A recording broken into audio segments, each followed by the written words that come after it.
একটা দারুণ গল্পের মতো করে ফেলা, দারুণ আইডিয়া। যাতে কোষের ভেতরের এই যে জটিল দুনিয়াটা সেটা একেবারে জলের মতো সোজা হয়ে যায়। একদম ঠিক। কোষকে যদি একটা জমজমাট শহরের সাথে তুলনা করা যায়, তাহলে ব্যাপারটা কিন্তু দারুণ ইন্টারেস্টিং হয়ে ওঠে। শহরের সাথে কিভাবে? ভাবুন তো, একটা শহরের মতো কোষের মধ্যেও পাওয়ার স্টেশন আছে, মালপত্র তৈরির কারখানা আছে, হাইওয়ে আছে।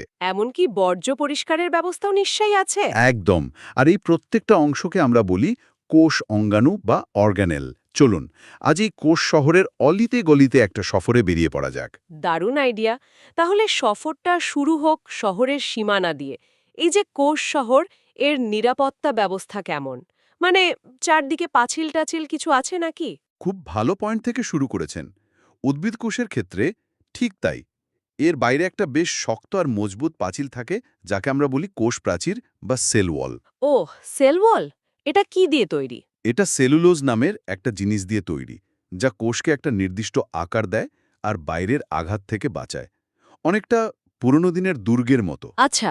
তবে একটা মজার তথ্য দিই, ব্যাকটেরিয়ার কোষ প্রাচীর কিন্তু সেলুলোজ দিয়ে তৈরি নয়। তাই নাকি? তাহলে ওটা পেপটিডোগ্লাইকেন নামের অন্য একটা উপাদান দিয়ে তৈরি। তার মানে এই পাঁচিলটা শুধু উদ্ভিদ কোষের একটা স্পেশাল ফিচার। প্রাণী কোষের কি হবে? তাদের কোনো সুরক্ষা নেই? ঠিক ধরেছেন। এই শক্ত প্রাচীরটা মূলত উদ্ভিদ কোষের বৈশিষ্ট্য। আর শহরে ঢোকা বা বেরোনোর গেট কোনটা? সব কোষের, সে উদ্ভিদ হোক বা প্রাণী, একটা কমন গেট বা বাউন্ডারি আছে। কোষ প্রাচীরের ঠিক ভেতরেই থাকে সেই পাতলা পর্দা, যাকে বলে কোষ পর্দা বা সেল মেমব্রেন। আচ্ছা, সেল মেমব্রেন। এটাই তাহলে আসল গেটকিপার। একদম। এর পারমিশন ছাড়া কেউ ঢুকতে বা বেরোতে পারে না। মানে এটা খুব সিলেক্টিভ। হ্যাঁ, এটা একটা অর্ধভেদ্য পর্দা বা সেমি পারমিয়েবল মেমব্রেন। মানে এটা বেছে বেছে জিনিসকে ভেতরে আসতে বা বাইরে যেতে দেয়। সবার জন্য দরজা খোলা নেই। ইন্টারেস্টিং। আর এই পর্দাটা কি দিয়ে তৈরি? মূলত এটা লিপিড বা ফ্যাট দিয়ে তৈরি। তবে পরে বিজ্ঞানীরা দেখেছেন এর মধ্যে প্রোটিন আর কার্বোহাইড্রেটও আছে। 1972-তে সিঙ্গার আর নিকলসনের একটা সুন্দর মডেল দিয়েছিলেন। ফ্লুইড মোজাইক মডেল, তাই তো? একদম, ফ্লুইড মোজাইক মডেল। নামটা তো বেশ কাব্যিক। ব্যাপারটা কি আসলে?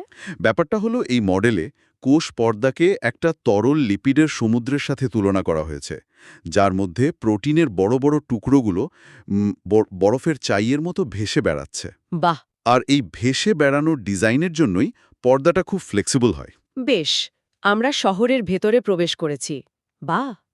ভেতরে ঢুকেই তো মাথা ঘুরে যাচ্ছে। এটা কি? মনে হচ্ছে যেন একটা বিশাল জটিল হাইওয়ের নেটওয়ার্ক পুরো কোষ জুড়ে ছড়িয়ে আছে। হা হা, আপনি যাকে হাইওয়ে নেটওয়ার্ক বলছেন, সেটাই হলো এন্ডোপ্লাজমিক রেটিকুলাম বা সংক্ষেপে ইআর। Endoplasmic reticulum. এটা কোষের ভেতরের পরিবহন ব্যবস্থা আর তার সাথে উৎপাদন কেন্দ্রও বটে। এর দুটো ভাগ আছে। দুটো ভাগ। হ্যাঁ, একটার গাটা বেশ খসখসে, কারণ ওর গায়ে রাইবোজোম নামের ছোট ছোট দানা লেগে থাকে। তাই তাকে বলে অমসৃণ বা রাফ ইয়ার। আর অন্যটা? অন্যটার গা একেবারে মসৃণ, তাই ওটা স্মুথ ইয়ার। এক মিনিট। আপনি রাইবোজোমের কথা বললেন। তার মানে যেখানে রাইবোজোম সেখানেই প্রোটিন তৈরি হবে। তাহলে রাফ ইয়ার মূলত প্রোটিন তৈরির সাথে জড়িত। Excellent connection. ঠিক তাই। রাইবোজোম হলো কোষের প্রোটিন ফ্যাক্টরি। আচ্ছা। তাই রাফ ইয়ারের প্রধান কাজই হলো প্রোটিন তৈরি করা আর সেগুলোকে পাঠানো। আর স্মুথ ইয়ারের গায়ে যেহেতু রাইবোজোম নেই, ও অন্য কাজে ব্যস্ত। কি কাজ? ও মূলত লিপিড বা ফ্যাট আর নানা রকম স্টেরয়েড হরমোন তৈরি করে। তাহলে ব্যাপারটা দাঁড়ালো, ইআর হলো একটা সিস্টেম যেখানে একদিকে প্রোটিন তৈরি হচ্ছে, আরেকদিকে ফ্যাট। কিন্তু এই রাইবোজোম জিনিসটা ঠিক কি? এরা কি শুধু ইআরের গায়ে লেগে থাকে? না না, রাইবোজোম সাইটোপ্লাজমে ছড়ানো ছিটানো অবস্থায়ও থাকতে পারে। এরা হলো কোষের সবচেয়ে ছোট অঙ্গাণুগুলোর মধ্যে একটা। আর এদের বিশেষত্ব? এদের খাসিয়াত হলো এদের বাইরে কোনো পর্দা নেই। এরা আরএনএ আর প্রোটিন দিয়ে তৈরি। প্রোক্যারিওটিক কোষে এরা 70s প্রকৃতির, আর ইউক্যারিওটিক কোষে 80s প্রকৃতির হয়। দাঁড়ান, এই 70s আর 80sটা কি? কোনো কোড ল্যাঙ্গুয়েজ নাকি? অনেকটা সেরকমই। এখানে এস মানে ভেদবার্গ একক বা সোয়েটবক্স ইউনিট। ভেদবার্গ একক? হ্যাঁ, এটা দিয়ে বোঝা যায় যে সেন্ট্রিফিউজ মেশিনে, মানে খুব জোরে ঘোরালে, এরা কত দ্রুত নিচে থিতিয়ে পড়ে। সহজ কথায় 80s রাইবোজোম 70s এর থেকে একটু ভারী আর বড়। ও আচ্ছা আচ্ছা, বুঝেছি। তবে একটা ইন্টারেস্টিং ফ্যাক্ট হলো আমাদের স্তন্যপায়ী প্রাণীদের লোহিত রক্ত কণিকায় কিন্তু কোনো রাইবোজোম থাকে না। তাই নাকি? বেশ। আচ্ছা, এত যে উৎপাদন চলছে, হাইওয়ে দিয়ে মালপত্র এদিক ওদিক যাচ্ছে, এর জন্য তো প্রচুর শক্তি দরকার। শহরের পাওয়ার সাপ্লাই কোথা থেকে আসে? শহরের শক্তির যোগান আসে তার পাওয়ার স্টেশন থেকে, আর কোষের সেই পাওয়ার স্টেশন হলো mitochondria. Our house of the cell, এটা তো আমরা ছোটবেলা থেকে পড়ছি। একদম, এটা কোষীয় শ্বসনের মাধ্যমে খাবারকে ভেঙে শক্তি তৈরি করে। এই শক্তি এটিপি অণুর আকারে জমা থাকে। এটিপি, এটাকে কি আমরা কোষের এনার্জি কারেন্সি বলতে পারি? একেবারে, এটিপি অণুকে কোষের রিচার্জেবল ব্যাটারির সাথে তুলনা করা যায়। যখনই কোনো কাজ করার জন্য শক্তি দরকার হয়, কোষ এই এটিপি ব্যাটারিগুলো ব্যবহার করে। বাহ! আর মাইটোকন্ড্রিয়া সেই ব্যাটারিগুলোকে সারাক্ষণ রিচার্জ করতে থাকে। অবিশ্বাস্য। এর কি আর কোনো বিশেষত্ব আছে? হ্যাঁ, মাইটোকন্ড্রিয়া কোষের বাকি অঙ্গাণুদের থেকে বেশ আলাদা। এর নিজস্ব গোলাকার ডিএনএ আছে, আরএনএ আছে, এমনকি নিজস্ব 70S রাইবোজোমও আছে। কি বলছেন? নিজস্ব ডিএনএ? হ্যাঁ, অর্থাৎ এটা নিজের প্রয়োজনীয় কিছু প্রোটিন নিজেই তৈরি করতে পারে এবং কোষ বিভাজনে তোয়াক্কা না করে নিজেই নিজের সংখ্যা বাড়াতে পারে। মানে কোষের ভেতরে আর একটা কোষ? অনেকটা সেরকমই। এই স্বাধীন স্বভাবের জন্যই একে কোষের ইঞ্জিন বা কোষের ভেতরের কোষও বলা হয়। দারুণ। মনে রাখবেন, কোষের মধ্যে নিউট্রিয়াস আর ক্লোরোপ্লাস্টেও কিন্তু ডিএনএ পাওয়া যায়। তাহলে আমরা দেখলাম কিভাবে জিনিস তৈরি হচ্ছে, শক্তি উৎপাদন হচ্ছে, কিন্তু যে কোনো ব্যস্ত শহরে তো উৎপাদিত জিনিসগুলোকে ঠিকঠাক প্যাকেজিং করে ঠিক জায়গায় পাঠাতে হয়। এই কোষ শহরের কি নিজস্ব কোনো পোস্ট অফিস বা ডেলিভারি সিস্টেম আছে? অবশ্যই আছে। আর এই কাজটা করে গোলজি বডি। Golgi body? হ্যাঁ, ইটালীয় বিজ্ঞানী ক্যামিলো গোলজি এটা আবিষ্কার করেছিলেন। এন্ডোপ্লাজমিক রেটিকুলামে যে প্রোটিন বা লিপিড তৈরি হলো, সেগুলো যায় গলজি বডির কাছে। যেটা শহরের পোস্ট অফিস বা প্যাকেজিং সেন্টারের মতো। Perfect analogy. গলজি বডি এই কাঁচামালগুলোকে ফাইনাল প্রোডাক্টে পরিণত করে, তাদের ওপর লেবেল লাগায়, আর তারপর ছোট ছোট থলির মধ্যে প্যাক করে সঠিক ঠিকানায় পাঠিয়ে দেয়। মানে এ তো ট্রাফিকও কন্ট্রোল করছে। একদম। এই অসাধারণ ট্রাফিক ম্যানেজমেন্টের জন্য একে কোষের ট্রাফিক পুলিশও বলা হয়। বাহ! আর শহরের আবর্জনা পরিষ্কারের ব্যাপারটা, দিস ওয়েস্ট ম্যানেজমেন্ট? তার জন্য ব্যবস্থা আছে। গলজি বডি প্যাকেজিং করার সময় কিছু বিশেষ থলি তৈরি করে, যার মধ্যে ভরা থাকে মারাত্মক শক্তিশালী সব এনজাইম। এনজাইম হজম করার জন্য। হ্যাঁ, এই থলিগুলোই হলো লাইজোজোম। এরাই হলো শহরের বর্জ্য ব্যবস্থাপনা সিস্টেম।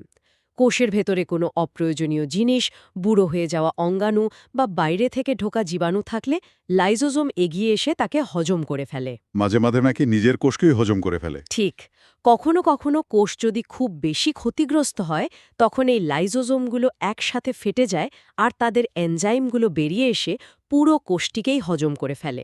কি সাংঘাতিক! এজন্যই কি একে আত্মঘাতী থলি বা সুইসাইড ব্যাগ বলা হয়? ঠিক ধরেছেন। তবে এটাও মনে রাখবেন, স্তন্যপায়ী প্রাণীদের লোহিত রক্তকণিকায় কিন্তু লাইসোজোমও থাকে না।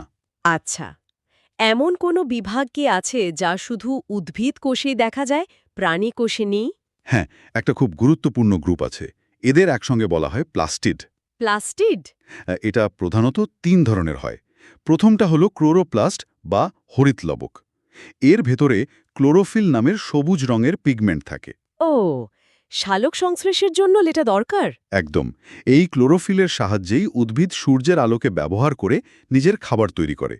তাই ক্লোরোপ্লাস্টকে উদ্ভিদ কোষের রান্নাঘর বলা হয়। আচ্ছা, আর একটা প্রশ্ন খুব আসে, এই ক্লোরোফিলে কোন ধাতু থাকে? Magnesium, MG. ঠিক বলেছেন। ইন্টারেস্টিং। আর বাকি দুটো প্লাস্টিড কি করে? ২ নম্বর হল লিউকোপ্লাস্ট। লিউকো মানে সাদা বা বর্ণহীন। এটা উদ্ভিদের সেই সব অংশে থাকে যেখানে সূর্যের আলো পৌঁছায় না, যেমন ধরুন মূল বা মাটির নিচের কাণ্ড। এর কাজ কি? এর প্রধান কাজ হল খাদ্য সঞ্চয় করে রাখা, যেমন শ্বেতসার, তেল বা প্রোটিন। আর ৩ নম্বরটা? ৩ নম্বর হল ক্রোমোপ্লাস্ট। ক্রোমো মানে রং। সবুজ ছাড়া বাকি সব রঙের জন্য এরাই দায়ী। তার মানে ফুল বা ফলের যে এত সুন্দর সুন্দর রং আমরা দেখি, তার পেছনে এরাই আছে। ঠিক তাই। যেমন টমেটোর টকটকে লাল রঙের জন্য দায়ী লাইকোপেন, গাজরের কমলা রঙের জন্য ক্যারোটিন আর বিটের গাঢ় লালচে রঙের জন্য বিটানিন। এরা সবাই ক্রোমোপ্লাস্টের ভেতরে থাকে। বাহ! এছাড়াও উদ্ভিদ কোষে আরও একটা জিনিস আছে যা খুব চোখে পড়ার মতো। সেটা হলো একটা বিশাল আকারের রসধানী বা ভ্যাকুওল। ভ্যাকিউল। হ্যাঁ, এটা এতটাই বড় হতে পারে যে কোষের প্রায় ৯০% জায়গাই দখল করে নেয়।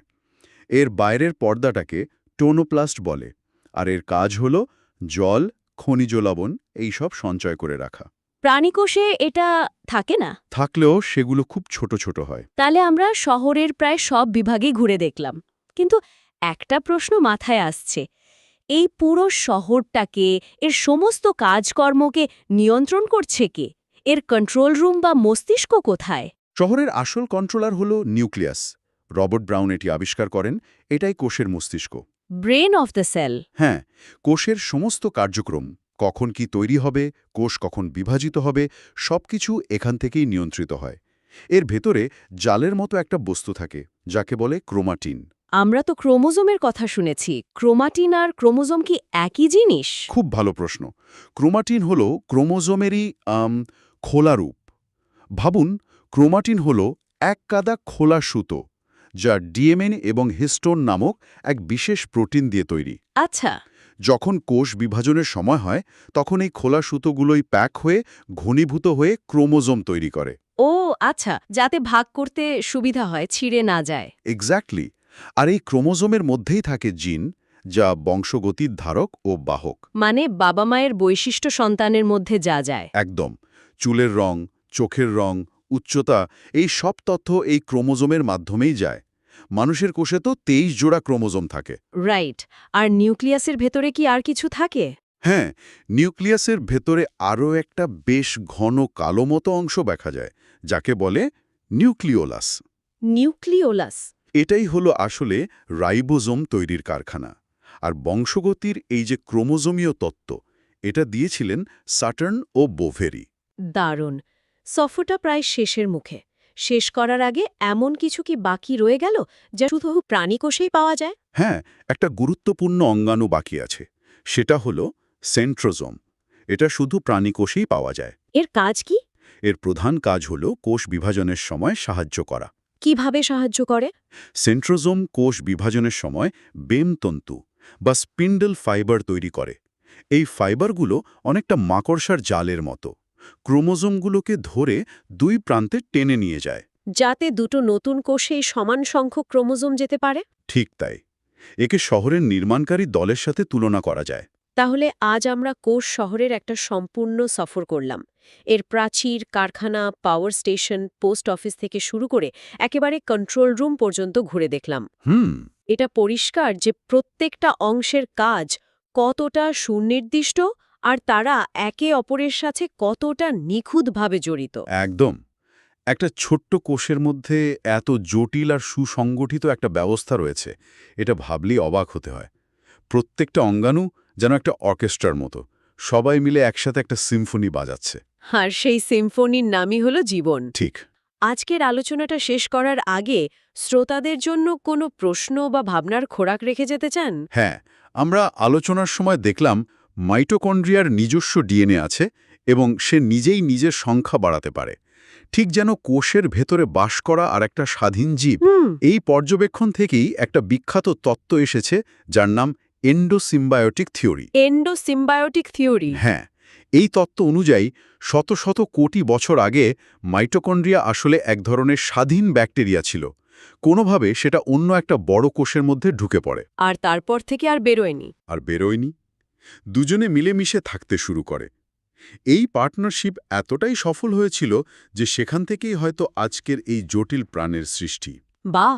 মানে আমাদের নিজেদের কোষের ভেতরেই হয়তো কোটি কোটি বছরের পুরনো এক অতিথির বাস।